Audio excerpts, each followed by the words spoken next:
All right, so this Zoom session will be recorded. There's a couple of advisors in this Zoom session today. We want to really address any of the questions that you all have. Um, Mostly the questions that you all asked via social media and questions that you had that we get in the emails that are frequently asked. So please, we ask that you hold off on asking any questions in the chat until we go through these because we may be answering some of your questions. So the first one to get started and be respectful of people's times is, actually I have my thing pulled up. Give me one second. I'm gonna start with the questions that we received from social media, and thank you everybody for joining us today and hope everybody's staying safe and healthy. So one of the questions was, will we get a partial refund on tuition now that all classes are online? We don't know. This isn't something that we've heard. So that would be a message that would come from the university. So just make sure you're monitoring your emails. But this isn't something that we've gotten any information about. The next question was, when will pass-fail options be available? This is something that is being looked at currently because if the classes are pass-fail, it may affect people's programs that they're in. For example, athletics, veterans, students who need certain courses for prerequisites into a graduate program or some kind of program that they're trying to get into that require a grade or anything else. Maria, did you want to touch on this a little bit? Yeah, I think that if you do have concerns about, this option, you should consult, especially if you're on probation or probation with contract. Definitely reach out to one of us, and then we can look at your situation a little bit more carefully. Thank you. And also, there are students who may be on probation or probation with contract that need those grades to boost their GPA and get them out of um, that academic standing. Okay, so that's, but it may be an option. I'm not saying that this isn't, something that might be good for students, but, look into your situation. One of the other questions is, how do we know our year standing? So if you look in your unofficial transcripts, which everybody has access to their own unofficial transcripts in their student center, it's in the drop-down menu. At the bottom of your transcripts, it'll have an amount of units that you've earned. So class standing is based on how many units you've currently earned, not how many you're currently registered for, but what you've already earned. So 1 to 30 units is considered a freshman. 31 to 60, give or take a unit. I think it's like 1 to 29 actually is freshman standing. 30 to 59 is sophomore. 60 to 89 is junior. 90 plus is considered a senior. So this is going to impact, this is how also your registration, and I'll get into that in a minute too, how it impacts your registration. Anybody else want to comment on that? Maria, Michelle, or Rosa? Okay. But yeah, your unofficial transcripts will tell you how many units you have, and you can kind of figure out your class standing. Is it possible to take a lab by itself? I believe you can. If it's for a B3 GE area, I think there's only one lab that you can take without taking the lecture. And I think it's a life science one. I think it's like Bio 1110 L is the lab that you can take without having to take the lecture.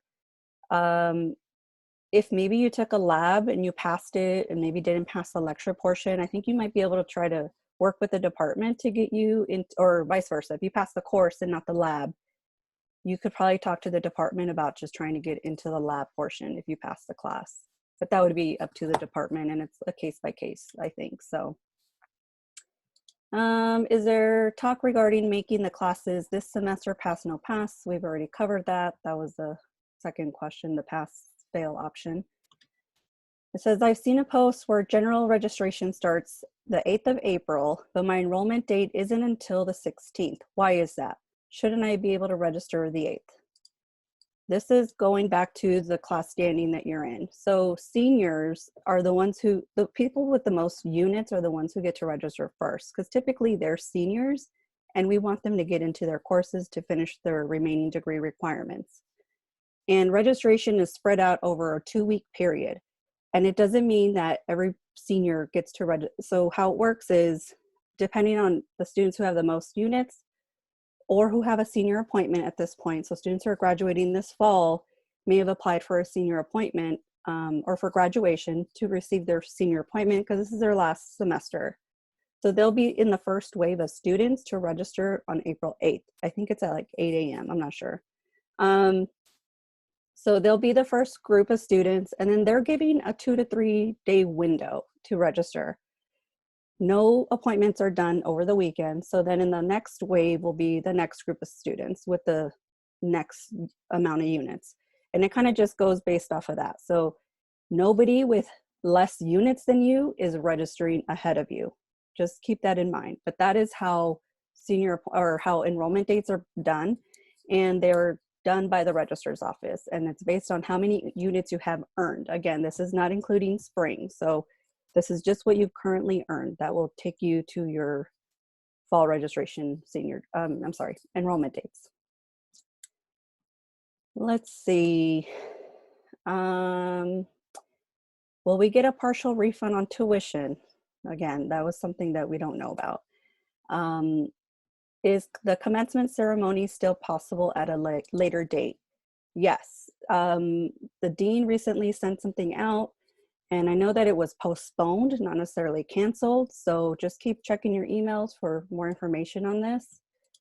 They do still want to celebrate the 2020 graduates. So let's just try to keep ourselves informed as much as possible. Who would be the contact so that I can discuss the classes I need to get done in the next coming years? Us. You can schedule an appointment with us. We've sent a lot of emails to you all about, not a lot, but well, lately a lot, I feel like everybody has, but on how to schedule appointments and why you should schedule an appointment. So this is something, if you want to know what your courses are remaining, schedule an appointment with an advisor through CPP Connect, and it will be, you'll select degree progress review. That's so we can review all your remaining courses. We'll take into consideration courses you've transferred in if you're a transfer student or AP credit, stuff like that. All right, so those were all the questions we received via social media. So now I'm going to get into some frequently asked questions. So the first one is, where can I see my registration date? It's in your student center. So everybody should have, at this point, have their registration appointment on their student center. Check it out.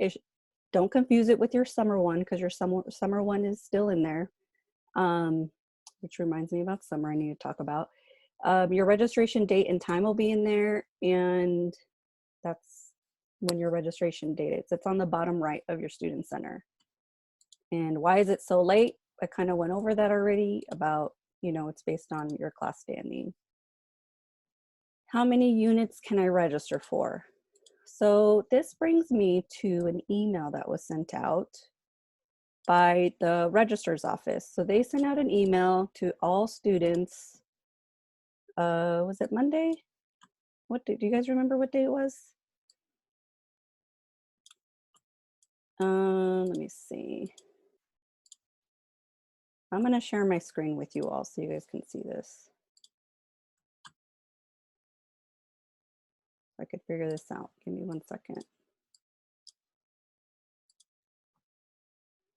So this is the email that went out to students. Let me close that up. So it tells you all the dates for registration. I think you received it on Monday. It might have, actually, no, I think it was Friday. So look for it. And there's a lot of links in here. A lot of students overlook the links. They're really important. especially this one, when you'll see your enrollment date, your how-to videos. Here's your unit limits. 15 units during priority registration is what you can register for. That's the max. We can't petition any more than that during any priority registration. You'll be able to get into 16 units during your general registration period. So if you're one of those students that's priority registration, you'll have 2 dates. You'll have the April 6th and you'll have your general registration date. For the students who apply for graduation in the fall, they'll be able to register for up to 18 units in the fall during general. Everybody else would be able to get into up to 18 units during the add drop period. If you need to go above 18 units, then you would need to complete a petition to exceed unit cap during the add drop period. Take into consideration your waitlist units during the registration period, and then your fees are due July 23rd. And then there's a lot of other important links, helpful links down here. Okay. Anybody else have anything they want to add to this? All right. So where do I access my degree progress report or my curriculum sheet? Your degree progress report, I'm actually going to have a tutorial-ish with a live Q&A also tomorrow about degree progress reports on how to read your degree progress report. It is in your student center in that drop-down menu.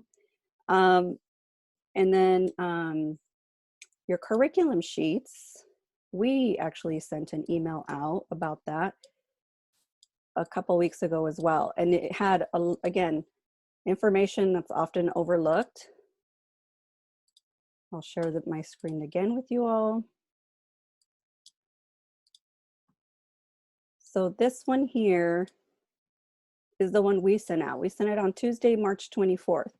How to schedule an appointment through CPB Connect, and we did send a follow-up to this on how to, when we broke it down on how to schedule the appointments. And then stuff regarding the fall registration.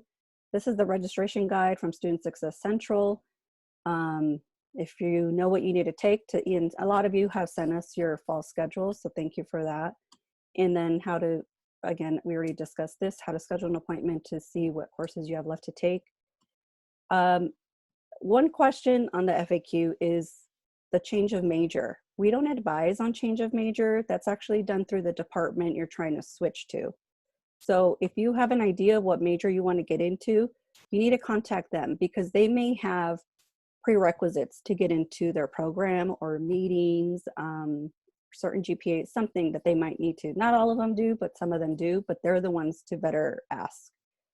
And so we did add a link to their departments, different departments, so you can get in touch with them. And then when you're ready to change your major, the change of major e-form is in the registrar's office website. So petitions is something that we also included in here. They're temporarily paused, and the only students that will be able to submit petitions right now are those who are graduating in spring or summer. This form is being converted into an online form, which is why it's paused right now. You'll get more information as we get it about petitions. I also included the university catalog link in here. This shows you like GE course listings. Here's a link to your curriculum sheets. You should be following the same curriculum sheet the year that you have on your degree progress report, or the year that you started the major you're in. Here's a link to Student Success Central and other academic and student support services. So this is the email that we sent out. And if you want to click on all those links, they're all super helpful. Couple more questions and then I'll get into the chat. Where can I find a list of GEs? You can look in the email or in the university catalog. They're in there as well. How do I get my academic holds cleared? Maria, you want to take this one? Sure. I think that it depends on what kind of hold it is. So if you have an at-risk hold, you should have gotten an email from the university regarding a module that you have to complete. It's called Getting Back on Track. Once you complete the module, you will have a quiz towards the end. You have to get 10 correct out of 12, and then your hold gets lifted. If you're getting close to your registration date, please email me and I'd be happy to look at the report and lift your hold earlier than that, the 48 hours.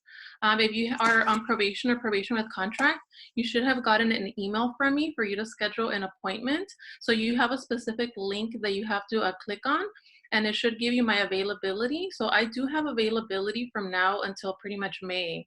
But if you do run into some of those issues with trying to find an appointment to meet with me, please email me directly and I'll answer your email and then get you set up to meet with me right away. Thank you. Okay, and a couple more questions. How to add a minor. That's kind of similar to the change of major. So you would need to go to the department who offers the minor in order to declare it. Let's see, what's the difference between staff advisors and faculty advisors? So we are staff advisors, Rosa, Michelle, Maria, and I. We are supplemental to the departments. Departments focus more so on careers, major specific questions or courses. If you're trying to petition or substitute something specific to the major, your department needs to make that approval. So we're supplemental to them. So whatever they tell us we can do, we'll do that for them. But we're more, we advise more on what you have left to fulfill your degree requirements and how to help you get there. So we will help you fill out the general education, GE petitions, like we'll help you with kind of everything else. Go ahead. If I can say something also, so we also help you understand like policies. Mm-hmm. So sometimes you may be running into a situation where, you know, maybe you have to stop attending Cal Poly. Maybe you need to withdraw from a course. So we meet with you, we help you understand your options, and then you are able to make a decision that works best for you. Thank you, Maria. Michelle or Rosa, do you want to add anything? You good? Okay. But you can ask us anything, and if we don't know the answer to it, we'll try to connect you with somebody who can help us with that. When do you take the GWT? Usually it's after about 75 units that you've earned. Right now it's been put on hold because the campus is closed through summer. So I think we're hoping that they'll start it back up in the fall. So anybody who needs to take it can register for it in the fall and take it in the fall or after that. What else? Where do I get a permission number? We don't have permission numbers. Those come from the department. So right now for fall registration, if you need a permission number and you have met the prerequisites for the class, you need to email the department coordinator. So if you go to the Cal Poly website, you can find the directory, you can find in the academics page who to contact for permission numbers. And I think the department also sent information, or the university sent like a contact list for students to be able to connect with somebody in a department to get these permission numbers. But don't forget to include the class, the section number that you're trying to get into, and your Bronco ID number so that they can help facilitate that. But they're going to be the ones to give you permission numbers. I think that was the last question. So let's get into the chat. Do one of you all want to take the first question? All right, I guess I will. So for summer 2020, one of the fees we're being charged is lab fees. If we are forced to take online class, would the lab fee be waived? I don't know. That's a question for probably the cashier's office or maybe the department, because they're the ones that offer the class. I would probably talk to them. I would probably talk to the department first. I'm not sure what class it is, but yeah, I would say, Annette, is it like a GE course? And maybe you can contact the specific department that's offering that, so maybe College of Science. The other thing I suggest is maybe waiting to take the science course at a later time. So I would actually look at your degree progress report and see if there's a different course that maybe you want to take in the meantime, and then maybe wait to take that at a later time. And just so you all know, summer is all going to be online. There is going to be no in-person courses. So if you're currently still registered for a class, summer has been put, they put a freeze on it right now because the departments are currently trying to convert their courses to either online, or if they're not able to do them online, they may get canceled. So keep an eye on the class. Your departments are working really hard to try to make sure that those classes are done online. So I don't know if that is, I don't know if that relates to the lab question, but I thought about it earlier about the summer. Will we be back face-to-face classes in the fall? We hope so. I mean, we don't know. It's kind of a day by day kind of thing. So we hope, because we really miss you all. Yeah, I think for that one too, Annette, I think we're just going to be waiting to hear from the president, from the university and see what they're going to recommend. A lot of it is going to be based on, like the president and things that are going on, and when CDC recommendations as well. So, yeah. Yeah, we want to get back to campus too. Trust We us. miss you guys. It says, I went to make an appointment on CPP Connect because I have a hold on my account, and there said there was no appointments. What do I do? Well, what kind of hold did you have?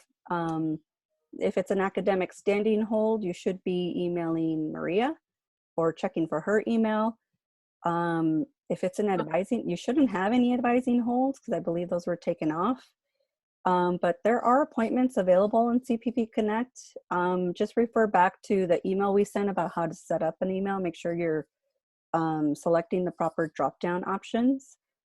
Or you can email the class advising. Go ahead. Yeah, I was going to say the same thing. If you're not sure, just feel free to email us, the class advising email. We'd be happy to check your record and let you know what kind of hold it is, and then let you know what you need to do. As far as the tuition fee for summer 2020, is there a new deadline date? We don't know yet. Has anybody heard? I haven't seen anything about it, but keep an eye on your emails or check maybe in the tuition and fees page. There might be a change considering summer's kind of put on freeze right now, but I applied for graduation and paid the fees today. What do I do from here? Can I still get priority registration? Applying for graduation does not give you priority registration. Applying for graduation gives you a senior appointment, which would be the first wave of students during general registration period. Tell your friends this because there's often a lot of misunderstandings about this. It is not priority registration. So if you paid your fees, and you should be getting a senior appointment if you apply for fall 2020 graduation, you should be getting a senior appointment soon. If not, you're welcome to contact the registrar's office and inquire with them. Their email is registrar@cpp.edu. Let's see, the next question. Can I add something, Annette? Oh, yeah, go ahead. I did see on the registrar website yesterday that if they apply by today, they will still get a senior appointment. So apply if you haven't. If you're graduating in fall. If you're graduating in the fall. All right, thank you, Michelle. I'm a community college student, college transfer student, and I have been GE certified by completing the IGETC. I've taken humanities courses at my community college to satisfy C2 requirement, but my DPR shows it's not completed. So if you came over GE certified, you're GE certified and you don't need the C2. Just make sure that we do have that IGETC certification in our records. So there's a lot of transfer students who are still showing that they're missing one of their C area courses or maybe their B3 lab unit. If you know you came over GE certified, don't take the class. We don't want you taking classes you don't need. Just make sure you meet with one of us. Set up an appointment to make sure that, yeah, we have in your transcripts, if you earn your associate's degree to transfer or your AA, make sure that you have the complete, sometimes we don't get a final transcript and we're still showing your final courses in progress. So sometimes that might be the reason. So we need to make sure we check and see that we have a final transcript for you all. Well, I need a permission number to take 18 units. Not during add drop. During add drop is when you can add up to 18 units. So that won't start until closer to fall. You may need a permission number if you don't have the prerequisite or if something's stopping you from getting into the class. But to get into 18 units, it's during the add drop. Back to my question about graduation. So the school will contact me about getting a meeting scheduled.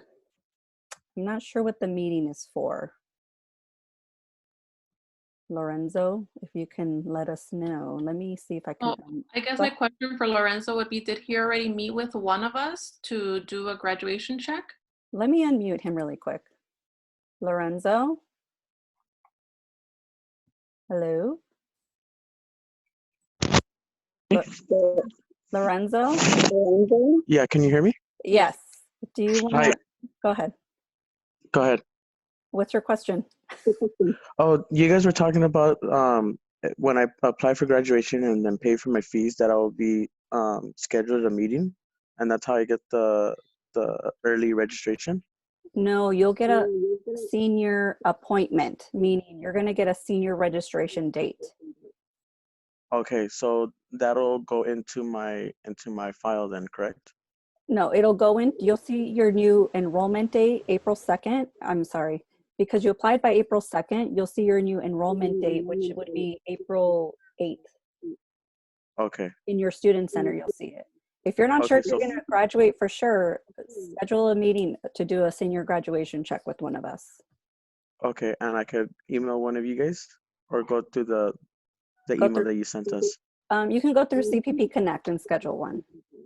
Okay, so from here on, I don't have to do anything. I paid my fees and I'm pretty much set. Yeah, you need to pass your classes. That's it. Yeah, okay. You're Okay. you're set, Lorenzo, but if you haven't scheduled an appointment to verify all your requirements, I still recommend doing that because sometimes there's other things that can get in the way, like if you're retaking a course, you know, there's different things that we want to be able to check and just consult with you and make sure that you're on track with everything, okay? Okay, I'll go ahead and make that appointment today. Okay, perfect. All right. I think, I think those are all the questions. Did I miss one? I think we've got them all. Did we explain to them real quickly about the CPP Connect appointments and how they upload daily and so students can check that? Do you want to talk about it, Michelle? I know that they open up daily, you know, and they go X amount. How often do they go out? 2 weeks out, yes. So we should have plenty of availability if we haven't been booked up this, you know, to this far, but just take a look and we should all be there so that you can choose from one of us to help you during this time to look over things before registration begins. And if you have any other questions, feel free to email class-advising@cpp.edu. Tomorrow, I'm doing another live Q&A. I will be reviewing how to look up your degree progress report and how to search for classes. We do have student success ambassadors that will be starting drop-in hours next week. We'll get that information out to you all in your emails. So make sure you are checking your emails, reading them carefully because there's a lot of information that we send out and we get the same questions asked. So please, just a reminder to check your emails, especially right now when things are kind of uncertain and it's kind of like a day-by-day kind of situation. So check your emails. What else was I going to say? Anything else, Maria? No, just also maybe, you know, keep working with your professors, you know, professor office hours. I know that they're not available maybe in person, but a lot of them are offering Zoom appointments. So make sure that if you have any questions, concerns, if something's not clear, like now is the time to address those things with your professors.